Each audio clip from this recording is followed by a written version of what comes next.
Sunday அம்மா ஸ்டைலில் மீன் குழம்பு ரெசிபி பார்க்கலாமா?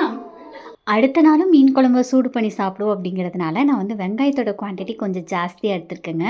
3 கைப்பிடி அளவுக்கு வெங்காயம், கொஞ்சமாக மஞ்சள் தூள், உங்களோட காரத்துக்கு ஏற்ற மாதிரி மிளகாத்தூள் வந்துட்டு எடுத்துக்கோங்க. இது கூட 2 கரண்டி அளவுக்கு மல்லித்தூள், 1 ஸ்பூன் சீரகம், கொஞ்சமாக கருவேப்பிலை. இப்போ இது நல்லா பேஸ்ட் கன்சிஸ்டன்சியில் தண்ணி விட்டு அரைச்சி எடுத்துக்கலாங்க. என்னடா ஸ்டவ் இப்படி இருக்கேன்னு நினைக்க வேண்டாம். நாள் நைட்டு என் தம்பி எல்லாருக்கும் கொத்து சப்பாத்தி போட்டான். ஒரு வேளை ஒவ்வொருத்தவங்க பிரிச்சுக்கிட்டோம்.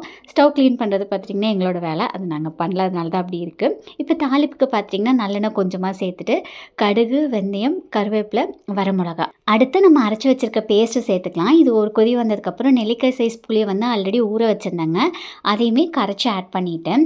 இது பச்சை வாசனை போகிற அளவுக்கு கொதிச்சதுக்கப்புறம் க்ளீன் பண்ணி வச்சுருக்கக்கூடிய மீன் ஆட் பண்ணி ஜஸ்ட் ஒரு 5 மினிட்ஸ் தாங்க. அவ்வளோதான், சூப்பரான மீன் குழம்பு ரெடி.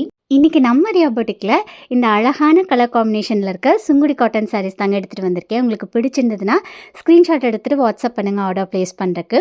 அண்ட் இந்த சாரீஸோட ப்ரைஸ் பார்த்துட்டிங்கன்னா 869 + ஷிப்பிங் வருங்க.